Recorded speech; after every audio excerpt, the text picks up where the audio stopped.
Welcome to ATB TV. I'm Darren Dance here with Peter Morganti. Thursday lunchtime, just waiting for our runner in half an hour, Shine and Dandy. So by the time you're looking at this, he will have had his run at Cranbourne, and it'll be quite interesting to see how he runs today. But we had a few runners over the past week, and we did have a winner there amongst them, and we've got some nice chances coming up this weekend, Peter. So yep. Where do we go back to? Probably... We were spruiking about having 3 runners at Flemington, Darren. Yep. We said a nice effort, an even effort, and a disappointing effort. Yep. Put them in whichever order you want to. We'll go to South Pacific now. I think on face value we were running out with a $2 favourite. We've got Jamie Carr on 2,500 metre winner out to 28. It all looked nice. But as it all unfolded, the barrier and probably the lift in weight, and maybe a few other reasons, we never got the result we wanted. We're all hanging our chins around the top of the table. I think you look at it, there's reasons probably why he didn't perform to expectations. Now, one was a bit, was it a slowly run race that Jamie Carr said, or was it a solid tempo that lifted 600 out that just didn't? I think your comment is the relevant one. This horse needs everything to go his way, and I think, just in a nutshell, it probably didn't. Yeah, I think, look, it's certainly disappointing. I think any time you have an even money favourite that doesn't run a place, you can't help but be disappointed. I was worried pre-race about the gate, and the fact that, you know, when he got to the front last time and he dominated and ran away from them, that I was pretty certain that the jockeys wouldn't let that happen again. In Melbourne, they're too smart, and I thought he might have got taken on and it might be his undoing. Unfortunately, it kind of happened that way. My view was the horse does need everything to go his way. He seems to not carry big weight. 2,800, I've got a question mark over it whether he is a 2,800 metre horse carrying 60 kilos. He just seemed a bit weak late. Having said all that, I want to review this horse at the end of this prep to see whether we want to keep him or whether we want to move him on, so we'll have a vote on that at the end of this prep, and I've told the stable the same. But having said all that, I can give you 2 pages of excuses why he got beat. I can tell you that, the first 4 horses in the race dropped out and he finished best of those 4. He got taken on and flushed out at the 500. As soon as that horse went around him on the corner, I knew we were in trouble because we weren't going to get that cosy run into the straight. We actually had to start working before the bend, and with the 60 kilos makes it very hard, and the winning group came from well back. Yeah. So that would suggest that the leaders stopped. 2,800 might have been too far. We might have had too much weight. Jamie Carr was diplomatic. You've all watched her post-race interview. She doesn't really give much away. She's a woman of few words, but I just got the feeling that she was disappointed in the horse, and I'll be really interested next time he runs to see whether she jumps off him or whether she sticks with him. My gut feel is she'll jump, because I think she gets offered nearly every horse to ride in a race, and you'll soon know what she really thinks. She's too smart to say anything on air, but if she jumps off next time, that probably answers my question. But I just feel, I hate making excuses for horses. I just think, we can all argue that things didn't work out and it didn't go our way, but hey, that horse will never get an easy lead again. Everyone's going to take him on because they know that's how you carve him up, and I just think he needs everything going his way.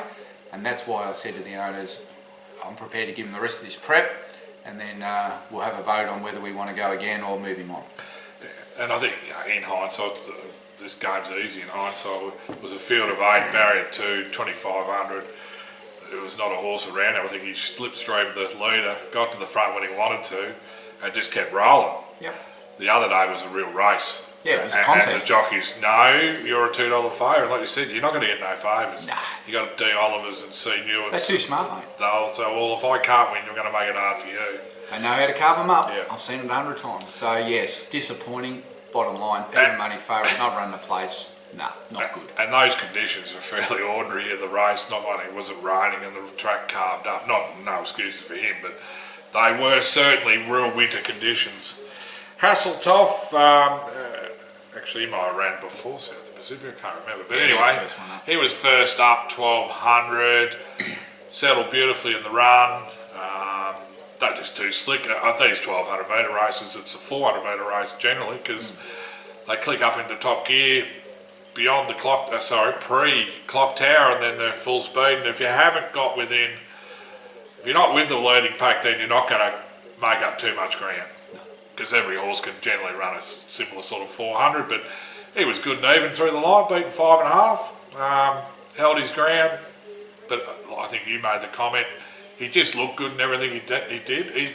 I noticed she got off him to load him in the gates, but he just walked straight in when she was off, which has been an issue with him. But I think my assessment of it was, he's come back a better horse. He's certainly more mature. He's more switched on. He's grown up a lot. He was a big baby last time, doing a lot of wrong, like playing up in the gates and not wanting to get caught and half missing the start, half spooky and missing the start. He was doing a lot of immature things, and I felt this prep, he's really matured. It's certainly come on here in the paddock, and Robbie's been really happy with the way he's trained. I felt that watching the race, his action looked great. He travelled beautifully for Jamie.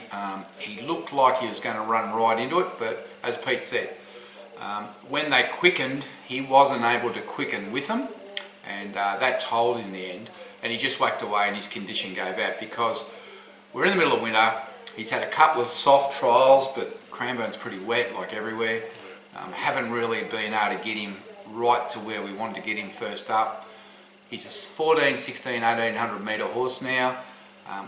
Jamie Carr gave him a really positive report when she got off. She said he certainly felt a lot better this run than what he did last prep, and he's definitely come on. So I think she'll stick with him.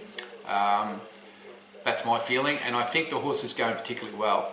I think we treat that as kind of like, okay, that was a run we had to get out of the way. Oh, that's a trial. We had to get that run out of the way, and I think we look forward now that when we go to Caulfield with him, that he'll be super competitive, super competitive. So I think he's in for a really, really good prep, and if he's going to relax and travel and do everything right, then we're going to get the best out of him. And he's going to reach his potential. And the maturity factor, if it is that, and you do see him, from one prep to the other, we know he's a good miler at 1700. We may stretch him out to 2000 now, which does open a few more doors. No, he's in for a good potentially. So. I walked away with a tick on that run, even though if anyone backed him each way, they'd be cursing. There was some smart 1200 metre horses in it. Yeah, he wasn't a betting proposition Saturday. No. He was a sneaky top four. And it's funny, he was kept safe in the market. I'd say the J Car factor. Yeah, I thought, $8 or $10. He was. Well, she picked him. Yeah. She could have rode probably most horses in the race, and she went with him. So that tells you. And hopefully that's on future, knowing that he is a miler. Well, if she gets off him next start, you got to start to be worried. Yeah. Crackerjack Prince, he was the run for us. That look, we went in with. I didn't know what to expect. We come off a lackluster sort of Cranbourne run. He was obviously good when he won on first up at Bendigo. He travelled 300 metre mark, I think, and here we go. Now, he didn't really lose any ground, but I think just some more rounded, fitter horses probably just got over him late. He's beaten 1.7, so, you can run second and be beaten that, and he's finished 7th. So, terrific run. And obviously we've gone through a few things with the owners now about gelding him and all that, but I think a horse on top of the ground. He's a nice Saturday 4-year-old coming through the system. Yeah, I thought his run Rising 4-year-old. His run was great. He was 60 to 1. I think he might have come into 40s, but look, he was no chance in the market, and we had no expectations. It was just a matter of, is he up to this grade or not? Yeah. We know he's better on top of the ground than the wet ground, but there's no dry ground around anywhere. So he had to take his place. I thought Michael D rode him really well. Declan Bates was on Archie's other horse, which was shorter in the market, and we beat it home. Only got beat 1.7. Yeah, the 300, I nearly got out of the seat. I thought he was going to run right into it, but once again, as they quickened, he was just that one pace to the line. which I'm not really sure whether he knocked up or whether he just couldn't get going through the ground, but I thought his run was great. I think all the owners were ecstatic. Now the issue with him now is that we've got this race-free week in Victoria, which has been well talked about in the media this week, that there's no racing in Victoria for the whole of next week, Monday to Friday. So what that actually means is there's probably 400 to 500 horses that are not going to get a run next week now. They'll all have to go into the week after and the week after. So the entries are going to be massive. Horses are going to be getting balloted out, and that will include Crackerjack Prince. Not to mention a few others, but he will get definitely balloted out because he didn't run a place. And the other thing is they turn from 3 to open class. Yeah. And he doesn't really excel on the wet, so we made a call that we would stop, freshen him up for the month. Archie was very, very concerned about how bully he was getting, how heavy and how boisterous, and bit of a lad around the yards now, worked out what the girls are about, and we just thought we'd take the opportunity to talk to the owners about gelding him, which to their credit they've come back and said, well, yeah, let's geld him, give him a month off. By the time we get him back, the track should have dried out. He'll be a 4-year-old, and then he can get into his proper classes, so he's just not taking on all the 3-year-olds. So that's the plan, that's what's going to happen with him. So I doubt you'll see him back at the races probably till the end of September, start of October. But as a gelding, back on top of the ground, he's shown us plenty to get beat 1.7 with a few things against him. I think he's a nice Saturday class horse. He reminds me of those sort of the old handicapper days where they're just nice handicap horses, and I think he's one of them. And September through to even through into January, we're going to have those nice, forgiving tracks, not beautiful tracks, rock hard summer tracks that are later. And there's a few Vobus races poking around there for him, so he'll be right. He's going to win a lot of money, that horse. Sunday, the Genius at work here finding a spot for 64th Street. Luke Pepper, I can't say I heard of him before you mentioned him. Anyway, all things set. He actually scratched her the week before. Yeah. He was a little bit worried about the track. We got about 18 reports before the race. He'd walked the track and done this. Anyway, long story short, the horse wins at $13, $14 first up. And to be honest, you watch the race just in isolation, not knowing anything about the pre-race plan. You would have thought, who's this cowboy on this thing punching away 3 wide? But he knew what he was doing. 3 wide, no cover, and look, she was strong through the line. She was good. Yeah.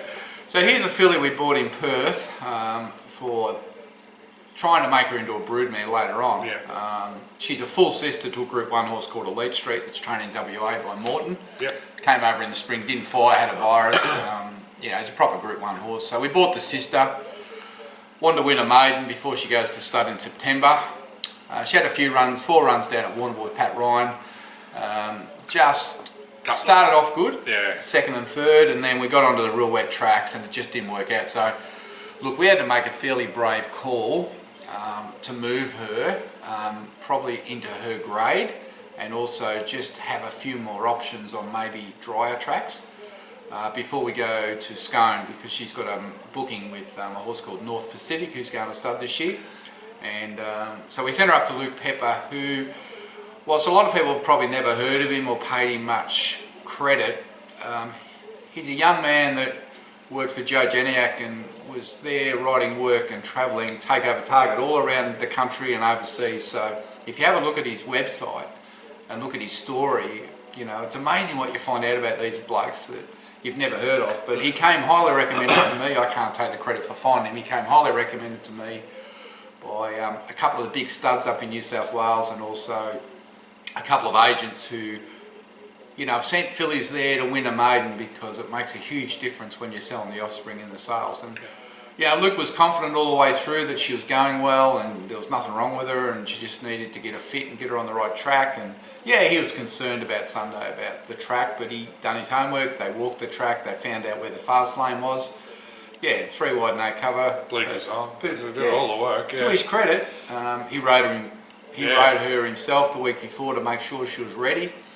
and I couldn't believe she paid $16. You know, I just thought, oh, what's going on here? Well, I But kept questioning. that was easy money, really. Because she's sort of, well, hold on, we're at There's no random. money. Why is There's she? no money. Yeah. But she was a 12-start maiden, so the people were probably shied away. But he was great. His reporting was great. Got the job done. She's going to have one more run for him. He said, I can take her somewhere and probably win again, and then I'll put her on the truck and send her over to the stud farm to get her ready to go to stud. So he's done his job. Job done. And it won't be the last horse he trains for us, I can tell you. And, well, he didn't have to have a lot on it to find a little bit of profit, so... Yeah, he's done a great job for us, and I regard him pretty highly. We had, so that was Sunday. Monday we had Casterton. We had the Warrnambool meeting changed to Casterton. We had 2 Pat Ryan runners. First of all, Black Mirror, first up. She was terrific. That's as good as you can run without winning. Yeah. That third. Dean rode a spot on, had a box seat. She pulled out, looked the winner on the turn. And the 2 horses that went past her, well, you don't strike Hayes at Casterton very often, and Lindsay Smith was the second, and they're probably progressive horses, and we've ran third, beaten, what, 3/4? Was it Waterhouse? Was that the race? Oh, Waterhouse beat us in one of them, and Hayes beat us in the other. I think Waterhouse, you're right. Yeah. It's the first one. Look, Black Mirror is a horse we bought offline. She was a maiden. She's had a few, well, what would I say? She's a bit of a head case. Yeah. Pretty hot. Beautiful filly, well bred. Pat's done a great job with it.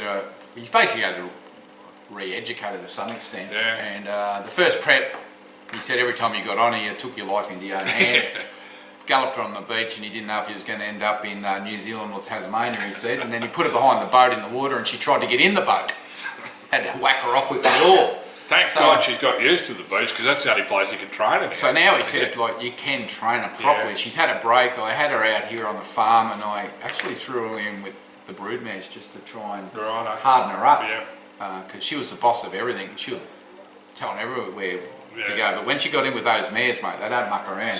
She went to the bottom of the order, and she learned a few manners. So it's made a big difference to her. And Pat's done a great job training her. Very unlucky not to win.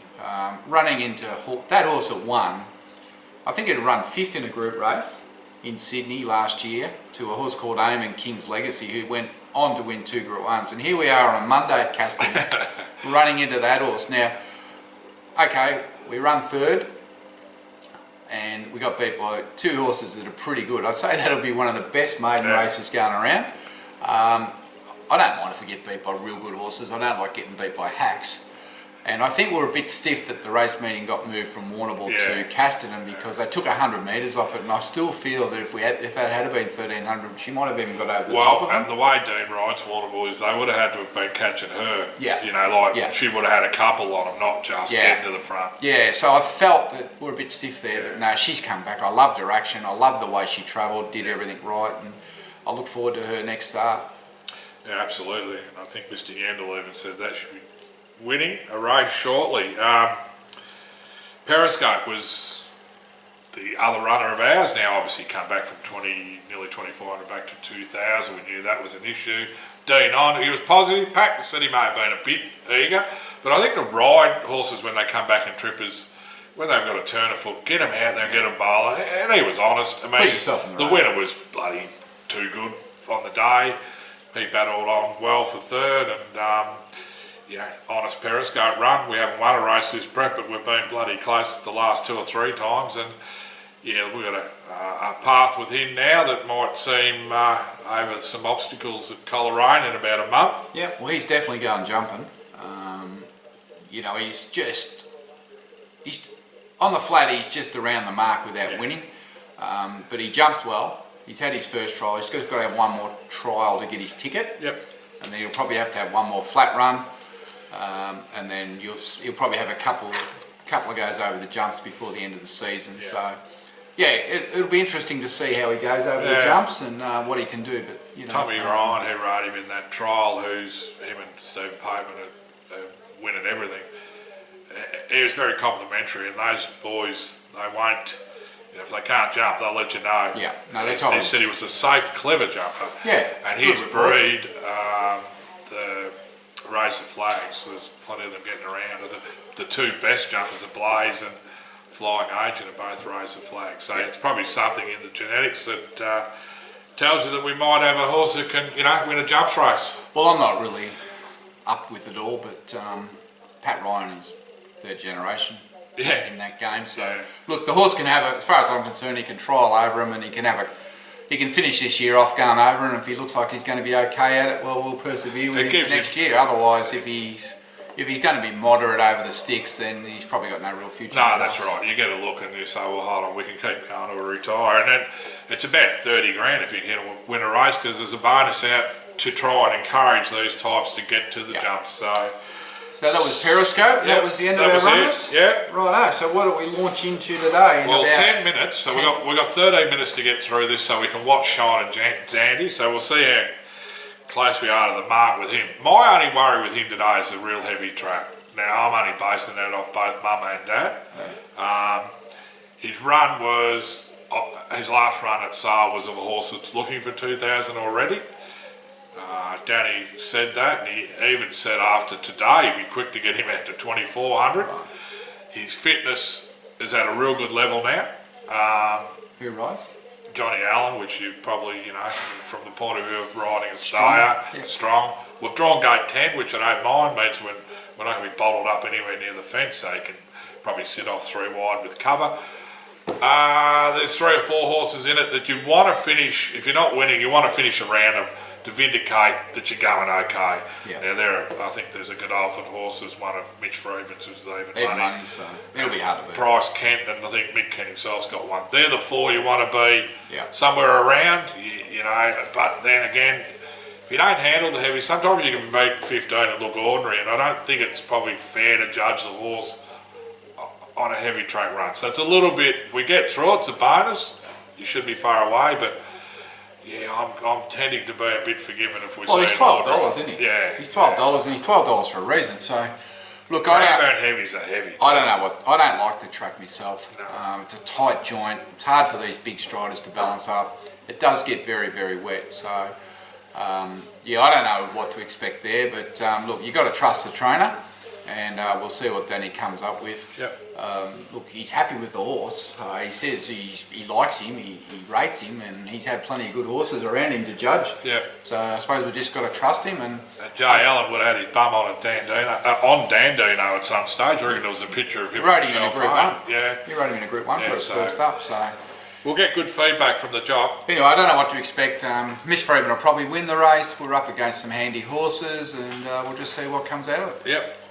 Friday, trip to Mildura. We've got a 2-pronged attack heading up there. I think probably only one realistic chance. We've got Mr. Moneybags in the Cup.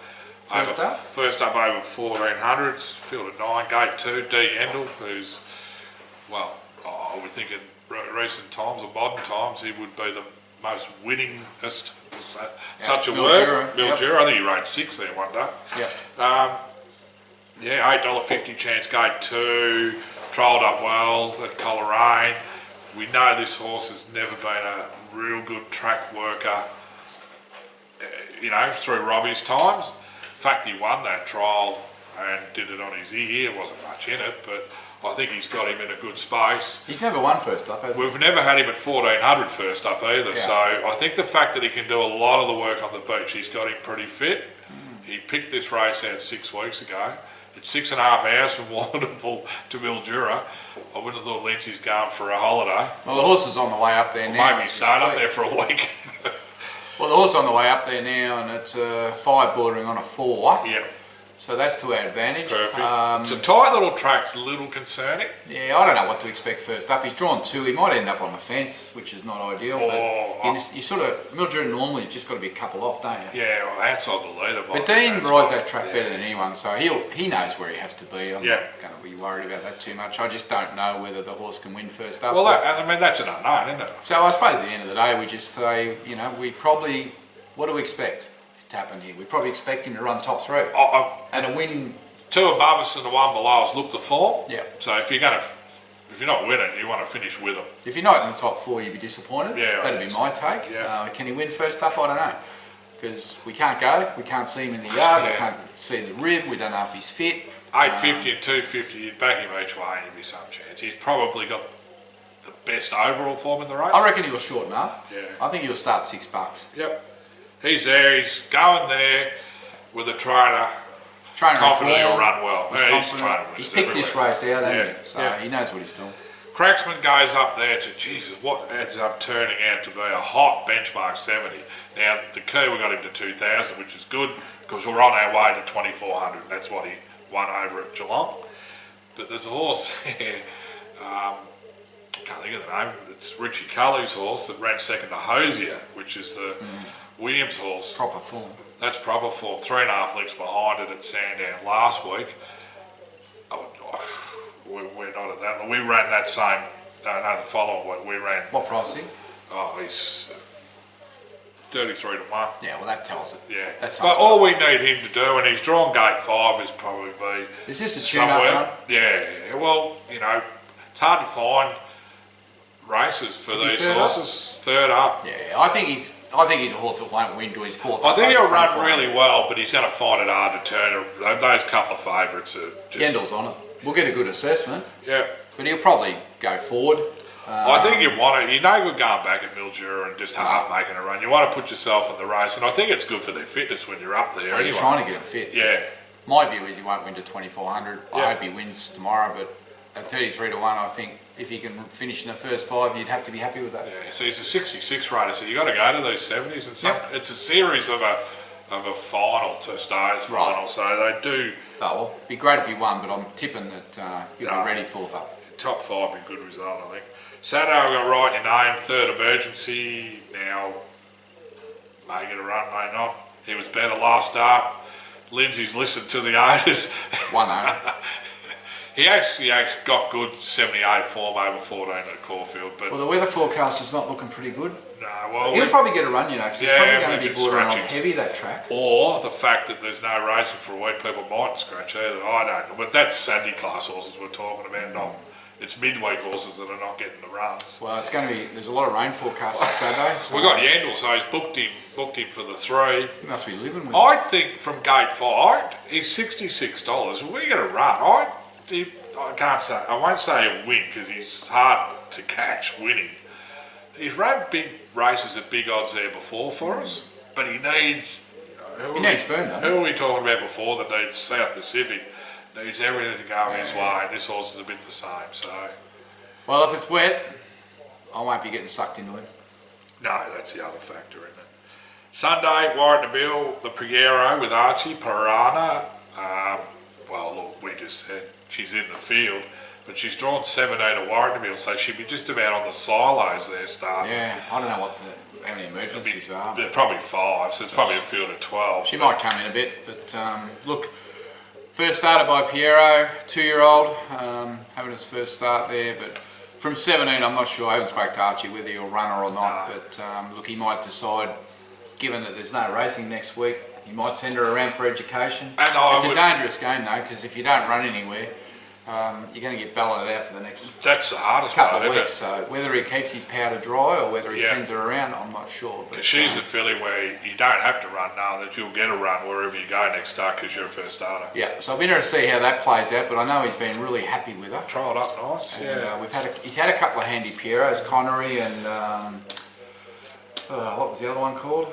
The good one, Gamay. Gamay, yeah. So he's had a couple of good Pieros with us, so he raced this one right up there, so it'll be interesting to see what comes out of it. I did see her last trial and it was Hit real the line, strong through the line without any bustling. It's a good sign.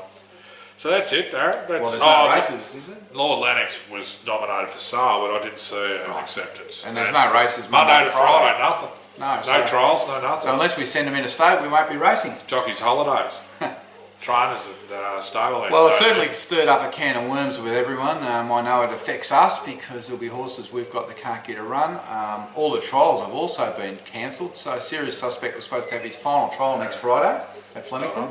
So now we're going to go. He's going to go in 1 run short. The disappointing fact is this has been just sprung on people. Well, it was actually announced 18 months ago. But not 18 days ago. But no one knew about it. Well, no one remembered. Well, normally, business you would say, well, just remember, guys, 2 months out that you got no racing ended, and like the 3-year-olds and those and 2-year-olds were having a last dip at some of these Vobas, big Vobas, all been taken away. All taken away, and they say, oh, them races have been reprogrammed, but they're reprogrammed in next year when the 3-year-olds are 4. Well, I don't know. the major impact for us is a serious suspect can't trial at Flemington next Friday. Yeah. So the target race for him a fortnight later is going to go in and trial short. And you can't fix that. No. Because you just can't fix it. So you miss that trial, Well, it's going to go in underdone. And Like Pat Ryan said about the jump sources, like a lot of those getting tickets there a week by, they mightn't get them, you know, and we're getting towards the end of the jump season. so I know the Trainers Association did lobby RBL to reverse it given that we're in lockdown because, they can have a week off, the truck jockeys, but they can't go anywhere in Victoria at the moment unless it gets lifted Wednesday, which I find it hard to believe that will happen. And even if we did get out of lockdown, I don't think I'd be rushing around anywhere. I had to laugh at Greg Carpenter's. He had to vindicate why after the last, I think it was last night. And he said, oh, you know, everyone's going to appreciate even the form analysts, you know, you've got to think of them. And I'm thinking, what a stupid thing to say, bringing form analysts into a story with like the people that are on the ground at 4 in the morning. Form analysts can do their form in front of a heater any time of the day. And you say they need a break. Jeez, I don't know where we're going here, but I think at the end of the day, we're on the eve of spring. We've got horses trialling up, we've got jumpers trialling up, we've got people, 6 million Victorians in lockdown that pretty much can't go anywhere Monday, Tuesday. They're going to tune into racing.com and we're going to have Adelaide racing only, or they can tune into Sky One and watch the racing in Sydney, Brisbane, but there'll be no racing in Victoria. I reckon Mick Kent, the man of reason, had the best. Why not just have 5 Sundays off? Well, have 5 Sundays off, have 5 Mondays off. It doesn't really matter, but don't cancel trials. And that's what I mean. You can keep the show running. Yeah, the trainers makes no difference. Still got to work the horses. Staff still got to feed. Do we get a rebate on our training bills? No, of course not. But the poor old owner, like we're going to be impacted by this for the next 6 weeks because we're just not going to get runs. There's 500 horses that won't race that have got to be squeezed into the next 2 weeks. Well, we got horses there that can be affected. Every one of them will be 58 to 70 level. I'm so glad 64th Street's in New South Wales. Yeah, but I wonder how many horses will go. I wonder if any horses will go to Adelaide midweek next week. Potentially, which can actually soften the blow a little bit. I'm not sure what day Murray Bridge or Gawler will. They might get some huge numbers. So jockeys can't go, but maybe some horses. You can certainly send your horses across the border. Anyway, that's it for another week. They'll be nearly loading, Darren. They're in the mounting yard. We're 2 minutes out from Shine and Dandy's run. Good luck to all the owners, and we'll flash the result up after this. So until next week, I'm Darren Dance with Peter Morgani. Enjoy lockdown. Giddy up.